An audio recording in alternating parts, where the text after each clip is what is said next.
পরে এটা তোমাকে আলাদা করে, ও সরি, পালস যখন তুমি হাত দেখবা তখনই পালস কমপ্লিট করতে হবে। হ্যান্ড এক্সামিনেশন, যদিও পালস একটা পেরিফেরাল নার্ভাস সিস্টেমের পার্ট, মানে বিশেষ করে পেরিফেরাল পালসেশনের মধ্যে, তো পালসের রেট আর রিদমটা তুমি এর মধ্যেই দেখে ফেলবা হ্যান্ড এক্সামিনেশনের সময়, এটা তখন ওখানে অ্যাড হবে। ওকে, এবার একটা কথা বলি স্পেসিফিক্যালি, তোমার যখন এই যে দেখছো, মানে পেশেন্টকে দেখছো, আমার এটা কমপ্লিট করার পরে আমাকে প্রেশারটা দেখতে হবে। ওকে, প্রেশারটা দেখা, এই জন্য সিস্টেমটা হচ্ছে কি, আমি যে একটা বসালাম, এখন আমি লিম্ফ নোড দেখার আগে প্রেশারটা দেখে ফেলবো, তাহলে আমার প্রেশার দেখার আইডিয়াল পজিশনটা কমপ্লিট হলো। এখন ধরো পেশেন্ট ওখানে উঠতে পারলো না, তাহলে যখন তুমি হাত দেখবা তখনই ব্লাড প্রেশার দেখে দেবে। ঠিক আছে, এরপরে আমি কি করব, বাবা একটু আমার দিকে করবো, আমি প্রথমে নেকটা পালপেট করব। হ্যাঁ, নেক পালপেশন করার জন্য আমাকে প্রথমে কি, আমাকে এই একদম সাবমেন্টাল 2 লিম্ফ নোড দেখে নিব, এরপরে সাবম্যান্ডিবুলা, দুই পাশ থেকে ভেতরে ঢুকায় সাবম্যান্ডিবুলা, এরপরে একদম জুগুলো ডাইগ্যাস্টিক। ঠিক আছে, এরপরে একদম কানের সামনে প্রি অরিকুলার, ভেরি রেয়ারলি পাওয়া যায়, এরপরে এদিকে পোস্ট অরিকুলার, এভাবে দেখে নিলাম।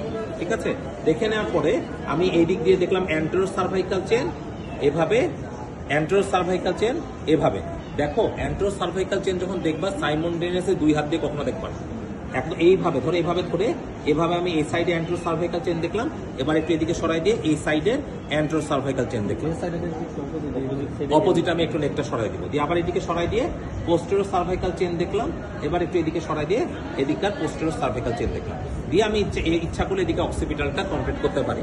কিন্তু যখন আমি শোয়ানো অবস্থায় দেখেছি তখনই কিন্তু আমি অক্সিপিটাল নোটগুলো আমি একদম এইদিকে পাওয়া যায়, অনেক আনকমন বাট পাওয়া যেতে পারে, এদিকে আমি অক্সিপিটালটা তখনই দেখে ফেলেছি, এটা আলাদা করে দেখার কোনো রকম প্রয়োজন নেই। ওকে, এবার আমি রুগীকে ঘোরাবো আমার দিকে ফ্রেন্ড বাবা, কটা বাজে বলো তো, 1টা বাজতে গেল। আচ্ছা, যখন আমি অ্যাক্সিলারি নোটগুলো দেখবো, অ্যাক্সিলারি নোট দেখার ক্ষেত্রে কি কি নোট আছে, anterior, posterior, central, lateral, apical, এই যে নোটগুলো আছে, এই নোটগুলো আসলে সত্যি কথা বলতে গেলে আমাকে দেখতে হবে, এবং দেখার যে আমি যে দেখছি এটা কাকে বোঝাতে হবে,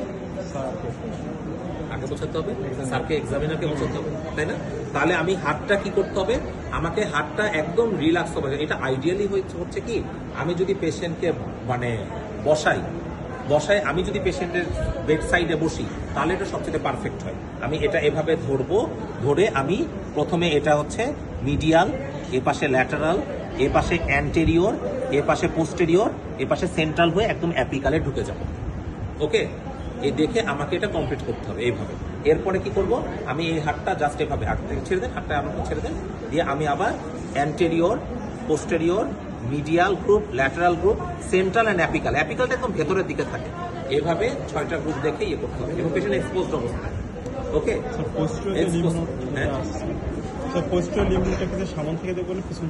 কোনটা পোস্টেরিয়র লিম্ফ নোডটা পিছন থেকে দেখাটা আইডিয়াল, যদি তুমি সামনে থেকেও দেখতে পারবা, পেছন থেকে যখন এক্সাম দেখবা, sir I want to check the posterior lymph node from the back of the patient, এবং যখন এটা কমপ্লিট করবা, কমপ্লিট করার পরে আমাকে একদম দুই পাশে এভাবে নিয়ে এপিট্রক্লিয়ারটা স্পেসিফিক্যালি দেখে ফেলতে হবে। ওকে, পজিশন তো মানে এলবোরে, হ্যাঁ একদম এর উপরে। আচ্ছা, সেজদা করে মানে রূপ শেষ বৈঠকে বসার মতো করে বসেন তো, ওইদিকে মুখ করে, শেষ বৈঠকে নামাজে বসে না ওভাবে বসে, আত্মাহিয়াত করার সময়, আত্মাহিত যখন পড়ে, হ্যাঁ আর একটু সামনে চলে আসে, এবার একটু আমার দিকে চলে আসে, আরেকটু এদিকে, আরেকটু, হ্যাঁ আরো, আমি আছি, কোনো ভয়ের কারণ নেই, আরেকটু আসেন,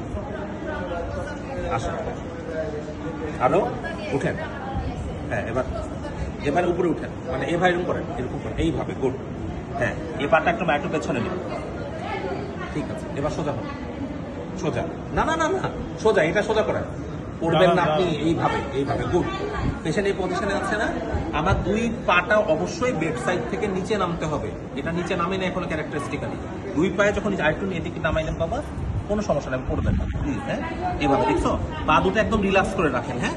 তখন আমি কি করব, আমি দেখবো ডিলেড রিল্যাক্সেশন অফ অ্যাঙ্কেল চাপ, তখন আমি একটা হ্যামার দিয়ে জাস্ট এভাবে স্ট্রাইক করবো, আরামে রাখেন, এটা খালি স্ট্রাইক করবো, এখানে একটা স্ট্রাইক করবো, যখন আমি টেন্ডনে স্ট্রাইক করবো দেয়ার উইল বি কন্ট্রাকশন, ধরে এটা কন্ট্রাক্ট করলো, এই পাটা এভাবে কন্ট্রাক্ট করলো, কন্ট্রাকশনটা ফ্যাক্টর না, একটা জারকে দুটো ফেজ থাকে, একটা কন্ট্রাকশন ফেজ, রিল্যাক্সেশন ফেজ। ধর এখানে ইয়ে করলাম, এটা কন্ট্রাকশন করো, দেখো কন্ট্রাকশন করছে না, এখানে কন্ট্রাকশন করছে, এবং এখানে হবে কি রিল্যাক্সেশনটা অনেক লম্বা সময় ধরে হবে। এটা কিন্তু সামহাও একটু রিল্যাক্সেশনটা ডিলেড আছে, ওখানে আরো অনেক ডিলেড হবে। যখন তুমি যে কন্ট্রাকশন, এটা কন্ট্রাকশনের পরে রিল্যাক্সেশনটা অনেক ডিলেড হবে। কনসার্ন হচ্ছে যখন হাইপোথাইরয়েডিজমের ডিলেড শুয়ে যাবে, হাইপোথাইরয়েডিজমের ডিলেড রিল্যাক্সেশন দেখবো, তখন হচ্ছে এই পজিশনে রাখতে হবে। দুই পাটা should be freely mobile from the bed side, না তুমি এটা কোনোভাবে দেখতে পারবে না। দিয়ে হাইপোথাইরয়েডিজমের delayed relaxation of ankle jerk. তুমি জার দেখলা, এখানে জারকে দুটা ফেস পেলো না, একটা কন্ট্রাকশন করলো, দিয়ে রিল্যাক্স করলো, ওখানে রিল্যাক্সেশনটা অনেক লম্বা সময় হবে। বুঝছো? তাহলে এই কয়টা জিনিস আরো কিছু জানার থাকলে আমাকে বললাম, পরে দেখো। স্যার ডিহাইড্রেশনটা কি স্যার আমাদের অ্যাবডোমেনে দেখা উচিত না টাঙ্গে দেখা অ্যাবডোমেনও উচিত? না, তুমি তো টাঙ্গে তো ইন জেনারেল চেক করবে, কিন্তু দেখবা হচ্ছে অ্যাবডোমেন স্কিন পিঞ্চের মাধ্যমে। ওকে, থার্মোমিটারটা এখন শুরুতে দিলে বেটার। অনুমতি নেওয়ার পরে আমি শুরুতে আপনার একটু শরীরের তাপমাত্রা দেখবো, আপনার বগলটা একটু উঠান, বগলে দেখে নিলে আমার ওখানে পারবো। কোনোদিন এই যে এইভাবে দেখবা না,